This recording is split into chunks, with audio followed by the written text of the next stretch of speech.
प्रिय दर्शकों, मैं नलिनी आर गर्ग आप सभी का अपने चैनल अंक शक्ति में स्वागत करते हूँ। हमने अपने लास्ट वीडियो से एस्ट्रोलॉजी को जानने की शुरुआत की। मैंने बताया था कि एस्ट्रोलॉजी में 3 ही चीजें हैं जिनको जानना बहुत बहुत महत्वपूर्ण है इस महाविज्ञान को समझने और जानने के लिए। पहला था 12 घर 12 हाउसेस जो हमारे जीवन की यात्रा को दिखाते हैं फ्रॉम बिगिनिंग टिल एंड। उसके बाद मैंने कहा था हम बात करेंगे 9 ग्रह की और 12 राशियों की। तो आज के वीडियो में आइए जानते हैं नवग्रह के बारे में, 9 प्लैनेट्स के बारे में। तो हर घर के जैसे कुछ एट्रीब्यूट्स होते हैं, कुछ चीजें, कुछ हमारी लाइफ के इंसिडेंट्स और हमारे जीवन में होने वाली बहुत सी चीजें कैसे मालूम करें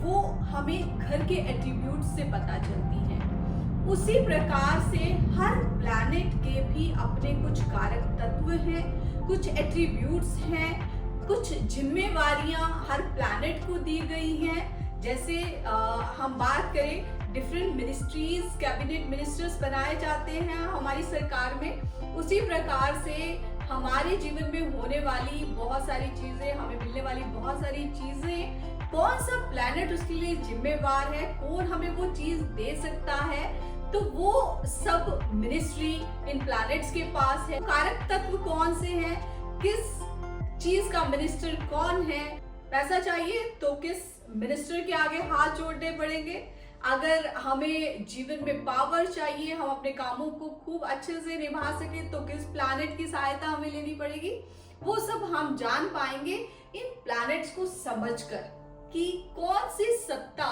या कौन सी पावर है किस प्लैनेट के हाथ में है। तो आइए जानते हैं इन सभी 9 प्लैनेट्स को। अगर हमने इन प्लैनेट्स को समझ लिया कि कौन सा प्लैनेट किस चीज का कारक है, तो एस्ट्रोलॉजी को समझने में हमारी बहुत बहुत हेल्प करेंगे ये कारक तत्व जो हर प्लैनेट से जुड़े हैं। तो शुरुआत करते हैं आज के वीडियो की। पहले प्लैनेट को जानने में सबसे पहले हम बात करना चाहेंगे सन, सूर्य। अब सूर्य जो है इसे आत्मकारक प्लैनेट बोला गया है। आत्मकारक प्लैनेट मीन्स आपका सोल पर्पस, आप इस धरती पर किस लिए आए हैं वो आपको सन से पता चलेगा।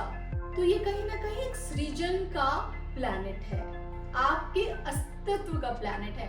आपका नेम फेम कैसे बढ़ेगा वो आपका सन जिस भी हाउसेस में बैठा होगा, जिन प्लैनेट्स के साथ बैठा होगा, उस हिसाब से हम प्रिडिक्ट कर पाते हैं।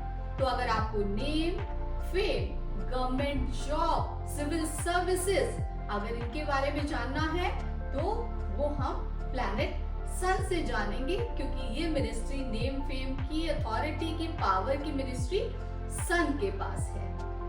उसके अलावा सन को पिता से भी जोड़ा गया है। तो आपके पिता कैसे होंगे, तो पिता का स्वभाव कैसा होगा, किस तरह के कार्य वो करेंगे, किस प्रोफेशन में होंगे, तो काफी हद तक ये सब चीजें हम सन के द्वारा ही प्रिडिक्ट करते हैं। अब बात करेंगे दूसरे प्लैनेट मून की। मून जहां सन पिता है, मून हमारी माँ है। मून हमारी इमोशंस है। जैसे माँ नर्चरिंग केयरिंग होती है, तो मून के पास भी नर्चरिंग केयरिंग ये सब कार्य तत्व मौजूद हैं।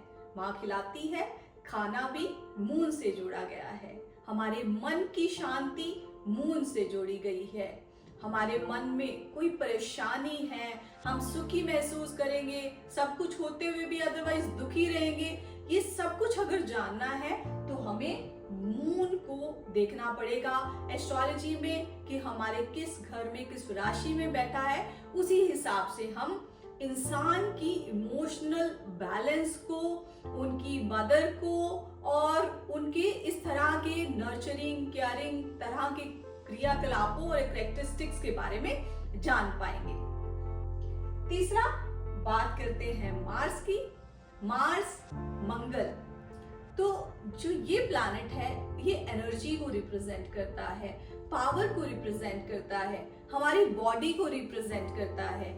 तो अगर हम बात करें कि हमारा शरीर कैसा होगा, हम किस तरह से अपने कार्यों को संपूर्ण कर पाएंगे, क्या हमारे पास वो एनर्जी, वो पावर, कभी ना हारने वाली वो शिद्दत हमारे अंदर होगी, तो वो हम मार्स से जान पाएंगे।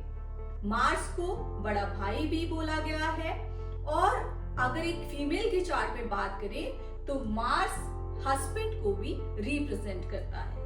और एक और बहुत महत्वपूर्ण चीज जो मार्स से जुड़ी है, मार्स कारक है प्रॉपर्टी का, ये है भूमि पुत्र। सो आपके पास कितना लैंड प्रॉपर्टीज होंगी वो मार्स ही शो करेगा। इसके बाद बात करेंगे मरकरी। मरकरी बुद्धि का प्लैनेट, इंटेलेक्ट का प्लैनेट, एजुकेशन का प्लैनेट, कम्युनिकेशन, नेटवर्किंग का प्लैनेट। तो ये सब चीजें जो जुड़ी हैं वो मरकरी से जुड़ी हैं। आपके छोटे भाई बहन भी हम मरकरी से देखते हैं। मरकरी ही आपके जीवन में मौज मस्ती का कारक है। तो ये सब मिनिस्ट्री मरकरी के पास है। आप कैसा समाज में, कैसी आपकी कम्युनिकेशन होगी, कितने आप लिंक बना पाएंगे, कितने लोगों से जुड़ पाएंगे, आपकी एजुकेशन कैसी रहेगी, आपका वार्तालाप किस तरह का होगा, तो ये सब हम बात करें तो ये सब चीजें मरकरी रिप्रेजेंट करता है। ये सब कारक मरकरी के हैं।